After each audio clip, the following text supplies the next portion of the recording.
Hello, I'm Maddi. Cheers, and thank you for joining us with Sacred Democracy. I am very pleased today to welcome my guest, Ashok Malhotra, PhD. Dr. Malhotra has an amazing resume. I'm going to read you a little bit of it. We have been friends for almost 20 years now. My great pleasure to meet him 20 years ago through my husband, Bob Vetter. Dr. Ashok Kumar Malhotra is Emeritus Distinguished Teaching Professor of Philosophy at the State University of New York College at Oneonta. He is the winner of a dozen prestigious awards, such as Chancellor's Award for Excellence in Teaching, East-West Center Distinguished Alumni Award, University of Hawaii Distinguished Alumni Award, Gullens NRI Excellence Award, Jewel of India Gold Award, Spiritual Leadership Award, and one of my favorites, he was a consultant for the Warner Brothers Kung Fu, The Legend Continues TV series. He has written 14 books, 2 books of children's stories, and most importantly, to me, touching my heart, and I'm sure many of yours, he is the founder and president of the Ninash Foundation, a charity that has built 6 schools for more than 1,500 female and male minority children of India.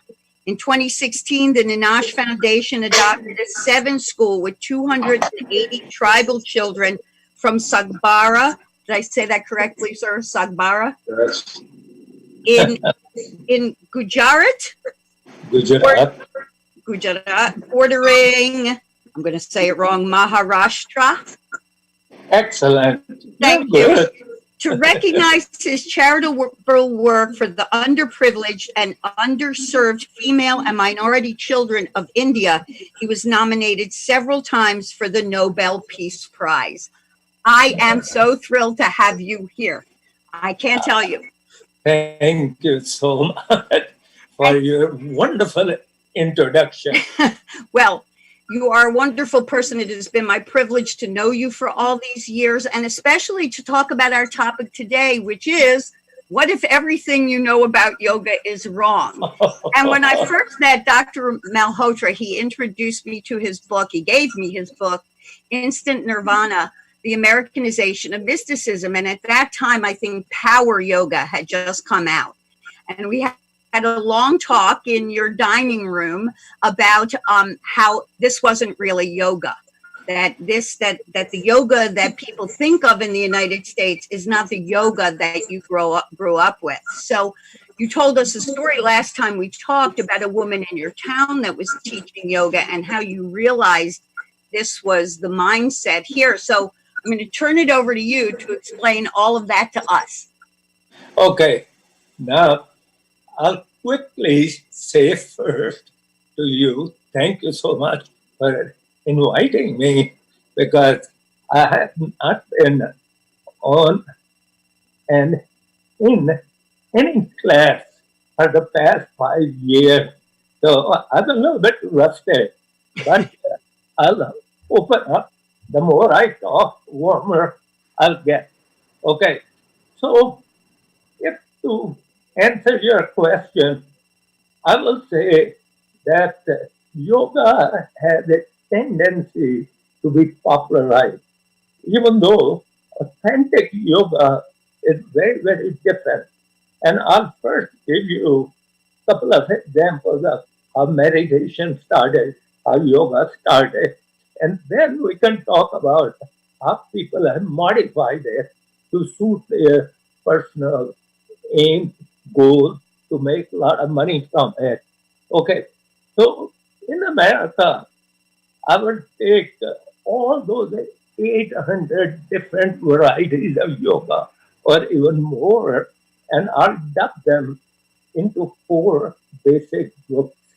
The first one, I call it Hollywood yoga. That is yoga which has been advertised by these beautiful people. And we admire these beautiful people. And these Hollywood people, whether it's real yoga, which was on television, whether it's a yoga done by Richard Gere or Goldie Hawn or many Robert Thurman or his daughter Uma Thurman or any of these. It's a Hollywood yoga means we have to make our body beautiful. Mm-hmm. Twist, turn, do different kinds of exercises, maybe 20 of them to keep our body not only healthy, but make our body disease free. So there are variations of this Hollywood yoga. One of them, which people talk about, is Hatha yoga. Hatha yoga means it comes from the Sanskrit in which the original book of Yoga Sutras was written. Hat means two different things. One of them is hat, which means hand. Hand represents our body because uh, hand is the one which started picking up the sticks and other things as tools. So Hatha Yoga means heart, hand. If you can perfect your body, then you'll have a body which is going to live forever, or at least for 100 years, maybe for 1,000 years. Another meaning of Hatha Yoga is Hat means Hathi, elephant. In Sanskrit, Hathi means elephant, which means elephant is the strongest body-wise and has the biggest brain among all the creatures who walk on this earth at the present time. So when you do yoga properly, it not only builds your body like an elephant, it also builds your mind like an elephant. So that's why it's called Hatha Yoga. So anyway, that's hidden behind Hollywood yoga. Do some exercises, look beautiful, have a nice sleep, and you have pink cheeks in the morning and you can give a big smile. So that's the first variety. Majority of the people follow that up to a certain point, like 5 exercises, 10 exercises, maximum 30 exercises. They have perfected and they call themselves masters. Mm-hmm. But that's just like tiny little part of our body, just like a nail, which is representing the body, but it's not the whole body. So that's what the exercise is. Now there is a second kind of yoga which is popularized where people flock to these spiritual institutes, and this is called the cultic yoga. Cultic yoga. And when I call it cultic yoga, I covered it in my book called Instant Nirvana, which you liked very much. How we popularize? We can say to people, instead of going to the Himalayas, sitting with the gurus or yogis for 25 years or 50 years, oming, doing oming all day, 8 hours a day, 20 hours a day, then suddenly you can be enlightened. But cultic yoga says, no, you don't go to the Himalayas. You don't have to spend 25 years with a guru. We are here. We have come from India to impart this yoga to you. We will give you a tool called mantra. You have to do only 25 minutes of divulging into this mantra or chanting this mantra or joining our group and we can enlighten you. So what ancient gurus or yogis did in 25 years, we can do it in 25 minutes. And that's what Instant Nirvana, that book is all about all the gurus who are trying to sell the product, spiritual product. So I call it the spiritual invasion. India couldn't invade the world otherwise. It can invade the world spiritually by sending all those gurus. So that's the second kind of yoga. Third kind of yoga, which is very popular here, it's picked up by different scientists. psychologists, psychotherapists, and other leaders who can do research on the effect of yoga on a human person, whether yoga can increase your memory, whether yoga can calm you down if you're stressed out, whether yoga can improve your concentration ability, whether yoga can make you a spiritual person or compassionate person or generous person and so forth. So what they are doing is some of the scientists at the famous universities like Harvard, MIT, Yale, Columbia, University of Wisconsin, all these and many others, they are doing experiments on all these followers of yoga. So they pick up some of these people who have joined cults or doing a Hollywood yoga or they're doing Hatha yoga and they are trying to find out whether the claims made by the people who have been practicing yoga for 2 years, 5 years, 10 years, whether they claims are true, whether yoga does create a state of consciousness which is not the usual kind of response we have when we are facing a threatening situation.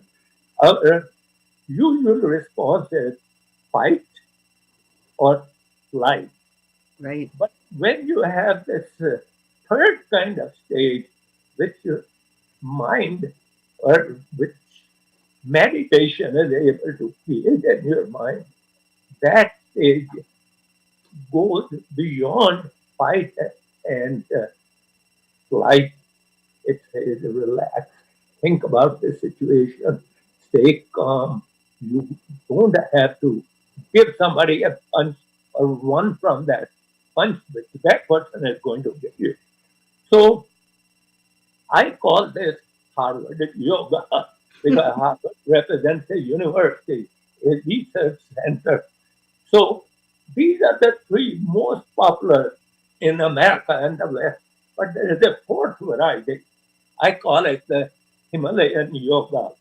And that Himalayan Yoga is the original yoga, which goes back to the 2500 BC in India, called the Vedas, the original books of the Hindus. That's where meditation started. And it was practiced for 2000 years. Then in 500 BC, a sage of India whose name was Patanjali, he put all these ideas together in 196 sutras or statements which condense the entire pathway of yoga.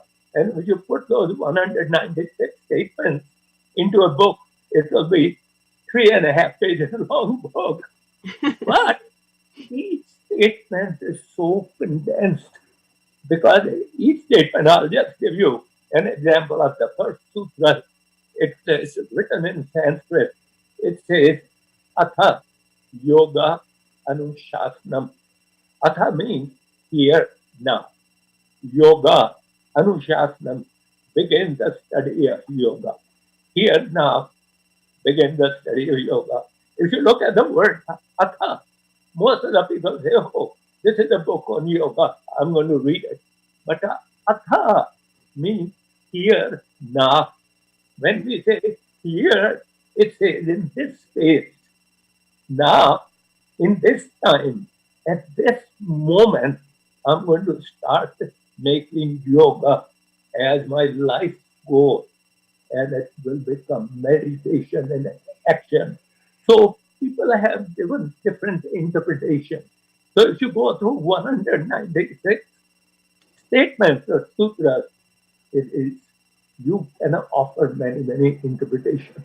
That's why, starting with 500 BC, when Yoga Sutras as a book was created, the Buddha was born and he studied this Yoga Sutras. And he said, I have my own interpretation of meditation. And later on, in the 20th century and 21st century, we call it mindfulness meditation. And that is coming out of Buddha's understanding of Yoga Sutras. Other people, others will call it Vipassana meditation or Buddhist or Dalai Lama's meditation. That's also coming out of Yoga Sutras. And we can talk about it in more detail depending on what you're interested in. What your next question is. I'm a Well, doctor, I'm a philosopher.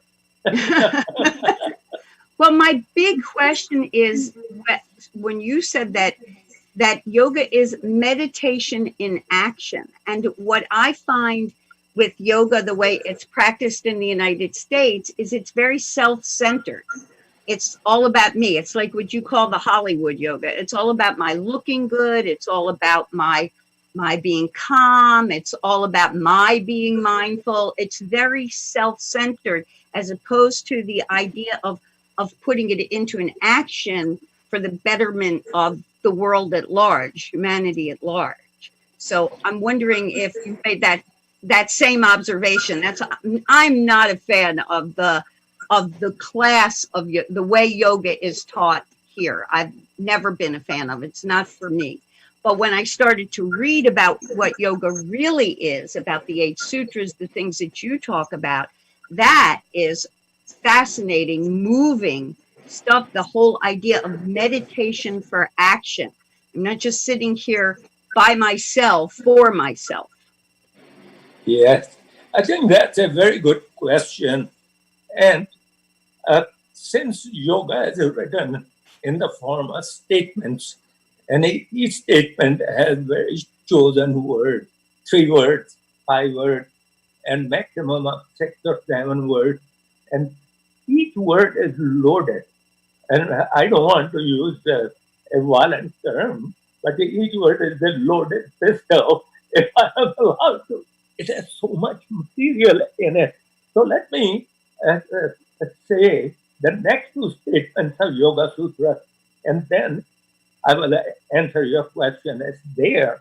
Now, the first sutra or first statement is Atha Yoga Anushasana. Here now begins the study of yoga. I have been studying all other disciplines, but if I want to find meaning in my life, I'm going to study yoga in this phase and in this time, starting this very moment in this particular kitchen where I'm sitting. So that's Atha Yoga Anushasana. Now the second sutra is a little bit more difficult. It says, what is yoga? And the answer is yoga, chitta, vritti, nirodha. Yoga is chitta. Chitta means our consciousness. Vritti means all the disturbances, all the modifications which are happening in our turbulent consciousness. Nirodha means understanding all these turbulations and eliminating them, wiping them out. And one of the biggest vritti or turbulence which we have is our egoism, the sense of I. American society and in the West, we emphasize individuality, we emphasize freedom, we emphasize that I have to be better than my neighbor, I have to be better than my younger brother, older brother, or sister, mother, and so forth. I have to do better than my parents, and so forth. I have to have a separate room, my own toys, and my brother cannot, or my sister cannot take those toys away. So there is individualism, freedom, and egoism, selfishness is emphasized, rooted in our culture itself. But when you say you're free, we have to also balance it out. And the balance is you're free to act, but you're also responsible for what you produce. Okay. Because you have an equal responsibility. So radical freedom requires radical responsibility. And that's something we do not teach our people. We do not teach anybody. I try to teach my kids, but they would be as selfish as anybody else because the cultural influence is there. So the third sutra says, third statement says, and that's a very interesting statement, and it brings back all the knowledge of philosophy, all the knowledge of religion that has studied, and so forth.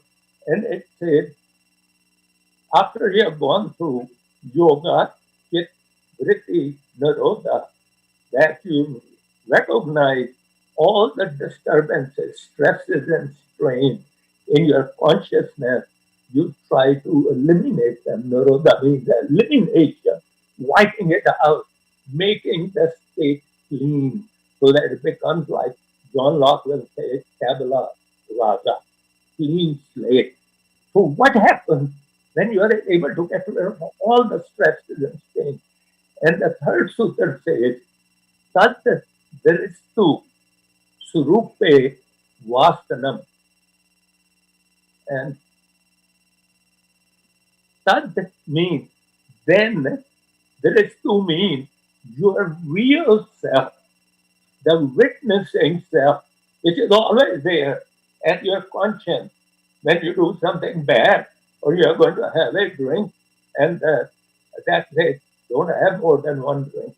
Otherwise, you lose your portion of your mind. If you're free, you're in real bad shape. Or don't steal this money which is sitting there on the road. That conscience is Dristu. That's your real self, always watchful.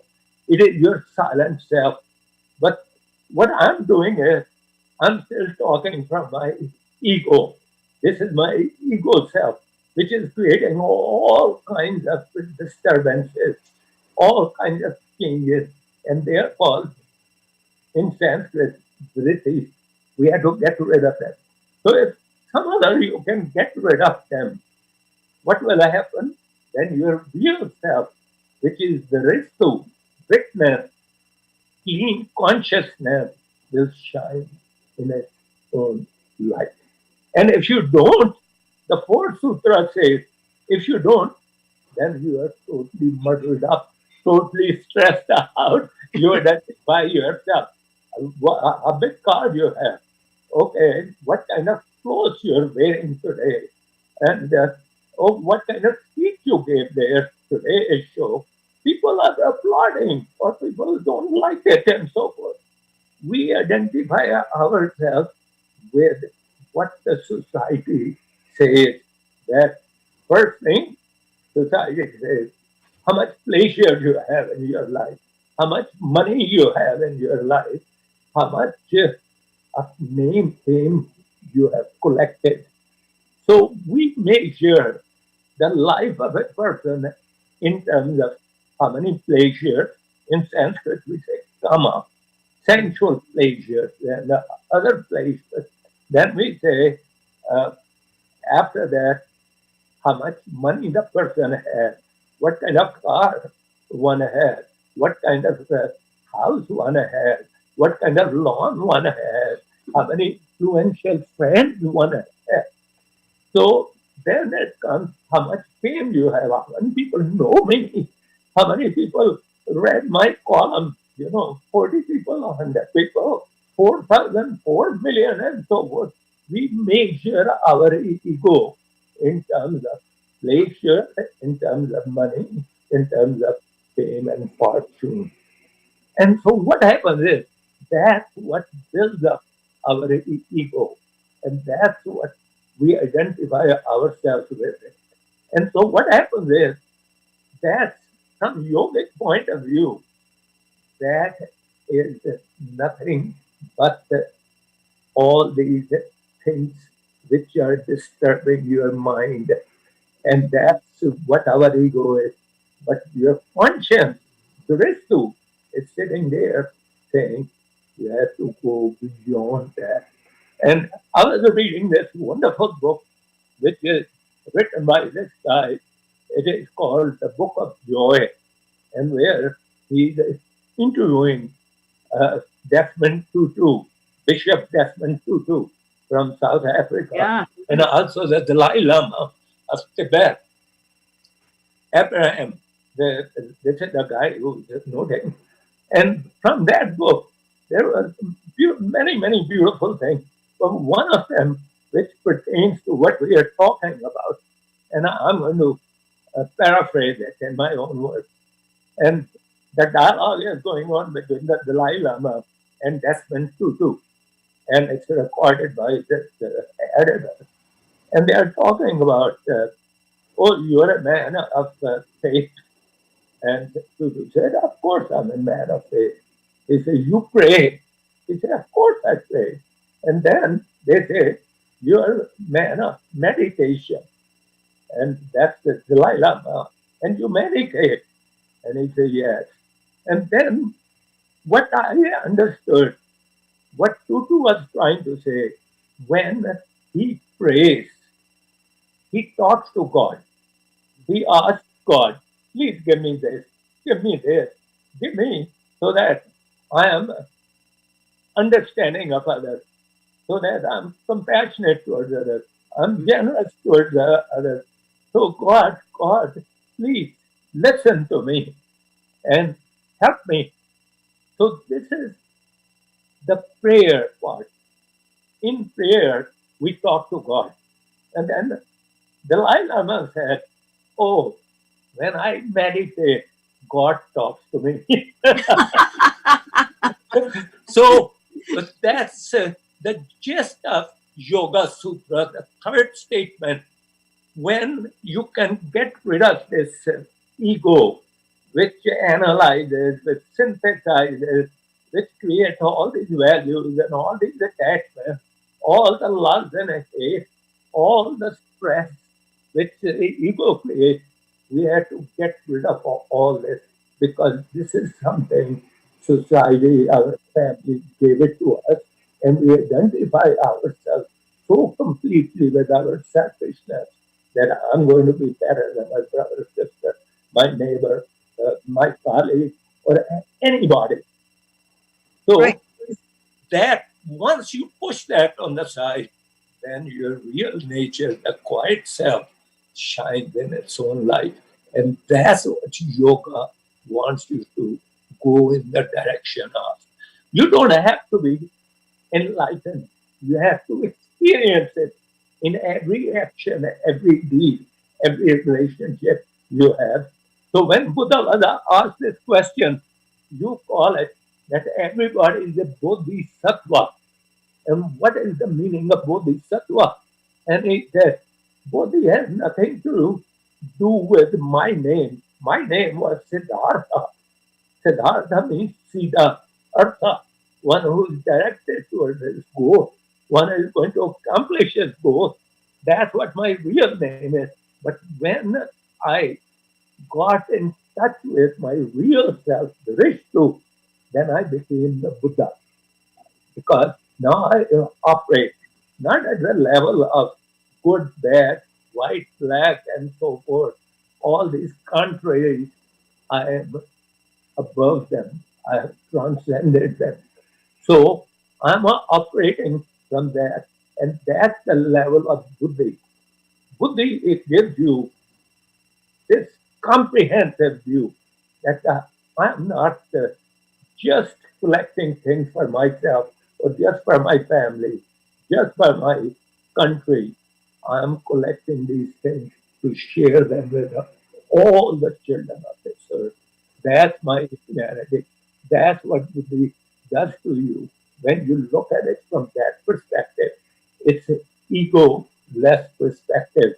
And so, cite one of the American authors, or European authors, he said, when he was asked the question about enlightenment and egoism, and he said, enlightenment is ego's biggest disappointment.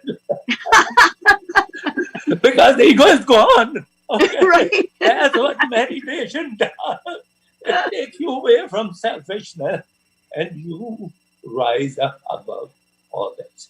Okay, I'll let you ask. Okay. That's okay. I'm good. So Okay. these are things we don't hear. The way yoga is taught here is exactly the opposite of the intention of yoga.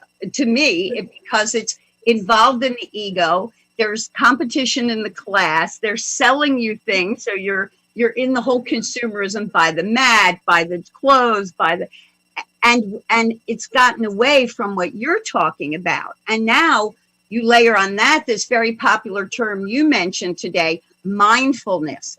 You know that Bob and I go into schools, and it always cracks me up in the morning when we'll be in a school and they'll go, we're going to have our mindful minute. And there's silence, and they're mindful for a minute, and then the rest of the day they're making everybody, follow this curriculum, take these tests, do these things. It's like, we be like just crazy and wild for a minute in the morning, and then the rest of the day we can be mindful. So these terms that you're using have been co-opted and used in a way that's actually, to me, the opposite of the original intention. Exactly. I think, let me give you an example, a story, because I love stories, which I have heard when I was getting my training for 5 years during my college days. And the story is, it's a story about two identical birds and little sparrows. And one of them is sitting on the top of this tree, which is lush with flowers and fruit, and it's so enchanting, and it's so beautiful. It smells so good. It appeals to your eyes. It's fruit, maybe the tastiest of any fruit. You want to go touch it and adore it, and so forth. It's a panoramic view for the senses. And the other bird is sitting at a branch which is kind of at the bottom of the tree. One bird sitting on the top, other sitting at the lower branch. Now, the one which is sitting on the top is just looking and admiring this tree and doesn't want to do anything except to enjoy what this tree has to offer. And the other bird, which is sitting at the lower branch, sees all this fruit and all these flowers and all these leaves, and the smell and the attraction and repulsion. So he flies all the way to one fruit, tastes it. Oh, it's delicious. It's so sweet, wonderful. I'm going to go now, taste another one.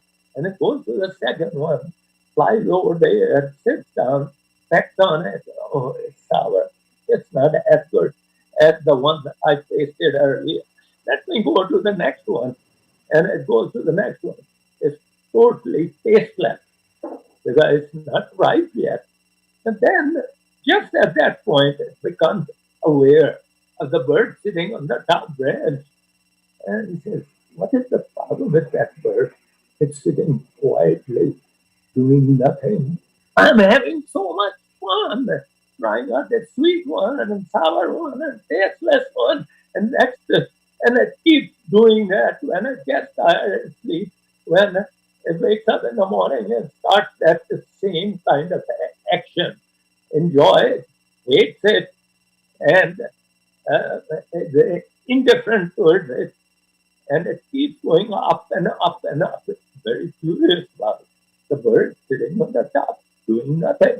So finally, after days and days of enjoying and hating and being repulsed by all this fruit, and finally it goes to the top and it wants to know who this bird is. And it looks at that bird and suddenly realizes it is that bird. That's the real. And that example was given by a Hindu saint during the time of Upanishad, 1000 to 1500 BC. And that was called meditation in action. who is really doing meditation in action? The bird which is sitting on the top, or the bird which is going back and forth between all these attractive fruits and flowers. Now, so they said the goal of meditation is to become the bird which is sitting on the top. But you and I are, without our asking, are thrown into this world.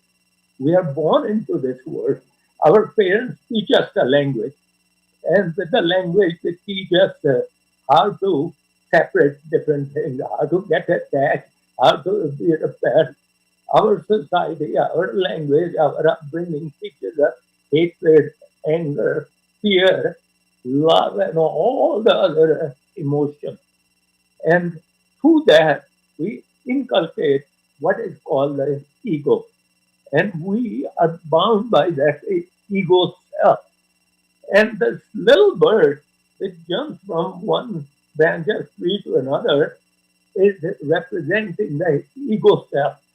But the goal is to go to that conscience which is sitting on the top of the tree, the witness, the Dristu.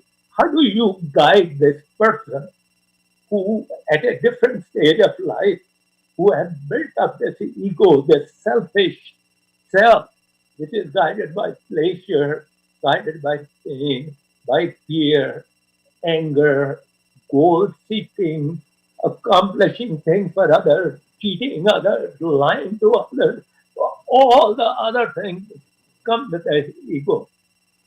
What you do is all these things, like the sweet fruit or sour fruit, repulsion, attraction, and so forth, these are all the different distractions, which cause what we call stressful personality persona. So what you do is pick one of these stresses, and they call it mantra. Pick one distraction. We'll give you from your language 2 words. So, hum. When you breathe in, say so. When you breathe out, say hum. This is your distraction. So we choose one distraction from all the other things which are distracting you. And when you pay full attention to Soham, breathing in, breathing out, that will guide you all the way to the bird which is sitting quietly. And it will take you from your disturbed self to your calm self, which is sitting inside. So that's what meditation does to you. Or you can pick up any word you want to. If you're a Christian, you say Jesus, okay? Or you can pick up any item. You can pick up menorah. You can concentrate on a cross. Or if you're a Hindu, Om. You can chant the Om. Or if you're a Muslim, you can say Allah. So whatever you choose, that's one distraction which you have chosen, and you pay attention to it. It will take you from this disturbed, stressed out self to your real self, which is calm. So that was what the Hindus gave us from the very beginning in 1500 BC. When Buddha looked at this whole book called Yoga Sutras and studied it carefully, and he liked that wonderful example of the bird, and he said, I think you guys got it wrong. And they said, what do you mean? He said, I will still follow your beautiful story of the bird. You're always the bird which is sitting on the top. So just be that bird which witnesses from the top and watch your ego, your ordinary monkey mind, to make a fool of itself. Become mindful of that. That's what is called vipassana, mindfulness. You're always enlightened Buddha, but you're ignoring it all the time because you're so wrapped up in your daily egotistical activities. So the difference between Hindu meditation and Buddhist meditation is they're talking about the same two birds. One is saying, start with the disturbed bird, start with your mantra, one distraction, and pay full attention and keep paying attention to it 15, 25 minutes each day. It will take you to the calm bird. And Buddha saying, on the other hand, you are the calm bird. That's Bodhisattva, essence of Buddha. Enlightenment is within you. You have to just experience it. So through mindful meditation, you watch this bird jumping around from one fruit to another. That's your ego. And you're always enlightened. And that's meditation in action. So I hope it makes sense. It makes perfect sense to me, and especially when you look at the chaotic nature of the world right now. When you look at the problems that people have in dealing with the pandemic, in dealing with, it's like we're detaching from each other rather than taking this opportunity to say how are we responsible to each other. And this morning, when I was thinking about this interview and I was looking at and listening to a piece on the Haudenosaunee Great Law of Peace, the peacemaker says that if you want peace, you cannot have manipulation, greed, and hatred. You can't have all these ego distractions around you. You have to have sharing.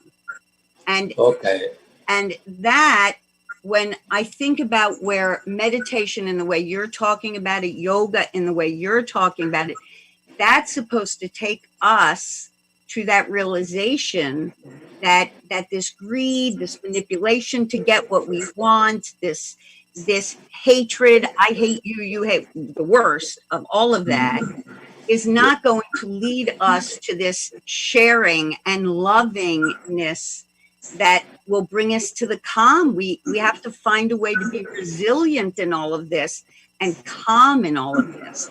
But if your way of meditating is to sit there and go, am I doing it right? Is this right? Wait a minute. You're already distracted. You're looking at the guy in the group next to you like, I don't know, he looks more meditative than I do. Wait a minute. You know, it's actually what you said. It reminds me again of the Yoga Sutras, because when it was composed in 500 BC, Patanjali was a wonderful sage. He had a way of condensing all that information. Now we call it Reader's Digest. We digest all that information. But he was the best one who could do it. He divided up his Yoga Sutras in 4 parts, and he called them the pillars. That way people can remember it. Or you can call it the edifice of yoga stand on these 4 pillars. And the first pillar, we called it Samadhi Pada.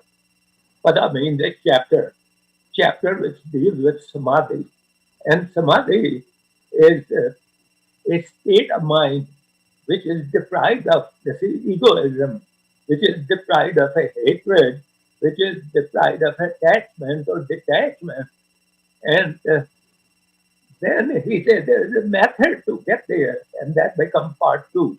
It's called sadhana pada.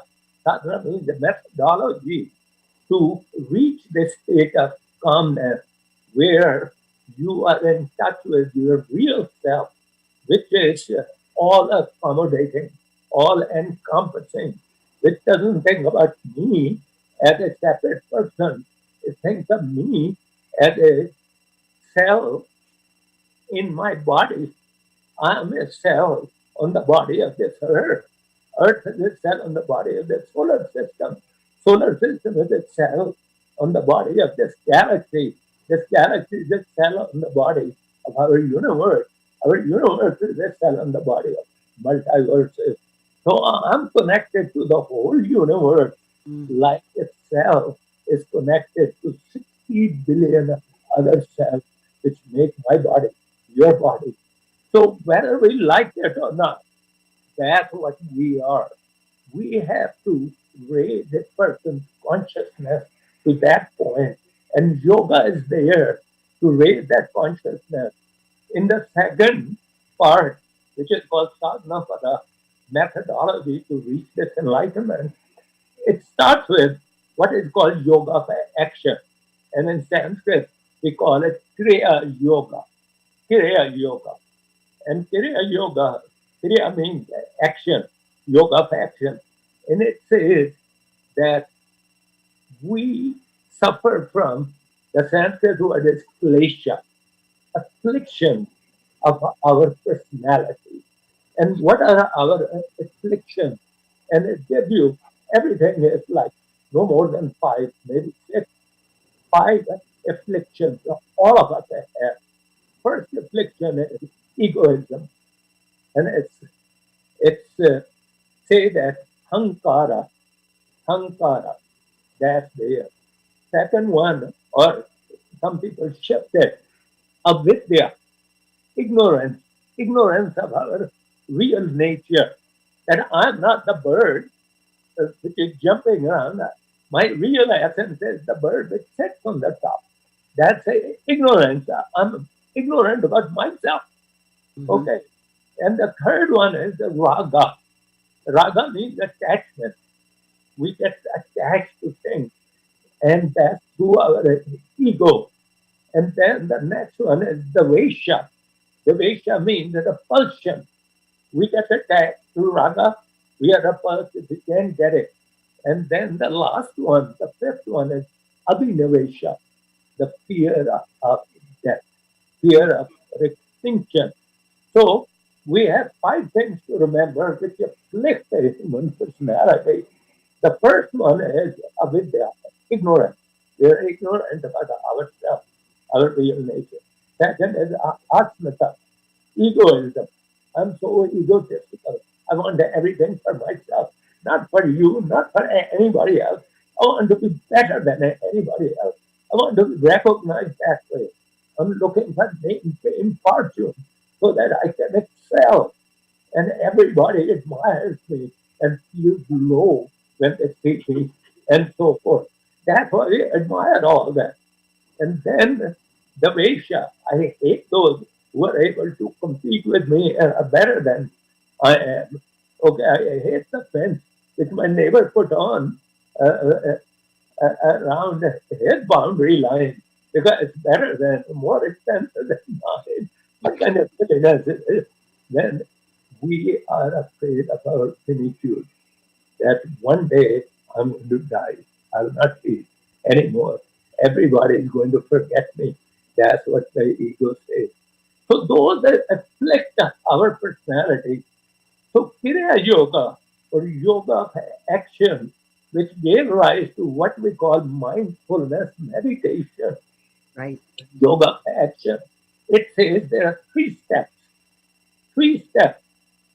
which will lead towards mindfulness, even though they are all mindfulness steps. The first one is in Sanskrit called tapas. Tapas means self effort. Yes. You have to put in so much self effort to understand yourself. And the second step is called savadheya. That means study of yourself, self study. And the third step is recognizing that real self, which is a witness to all this, your conscience. And they call it Ishvara. Some people have interpreted it, Ishvara, as God. But Ishvara means the God that resides inside you. Yes. Conscience or consciousness, which is your real nature that resides inside. So three things are needed: self, effort, self study, and recognizing your real self, which is inside. So how will you do that? Sit and observe how your ego makes a fool of itself. It wanders around, it gets attached, it hates what it cannot get, it is afraid somebody is going to hurt me. I'm so afraid. I'm going to get angry. I'm going to hit them or run away from them. all that the ego is doing, and we spend our entire life, doing that. One of the existential philosophers said something radical. This was Søren Kierkegaard, who started existentialism, and he lived in Denmark, Copenhagen, and he was asked the question, what is the problem of the humanity? And he said, one day a person wakes up to find out he has been dead. So we don't want to wake up one day. He said, I'm so ignorant. I'm enlightened. That there is to that self has been sitting inside me. And I never recognized it because of my ego, which covers it up. I'll take care of everything. That's what our ego selfishness says. And the price we pay, never knowing who we really are. And that's why the first sutra of yoga says, Atha Yoga Anushasanam. Here now begins the study of myself. I have to find out, what am I doing here? Who am I? I am connected to the entire universe. And I'll give you a quick 16-word mantra. Okay. There In our are- last 3 minutes, we're going to get Okay, a last, 16-word I'll do mantra. it very quickly. It is called Gayatri Mantra. That is ode to a goddess of knowledge, wisdom. So there were a number of students, 20 or so. They were the best students, and they had to remember 3,000 pages of the earliest books of the Vedas. And you can't remember or memorize all those books.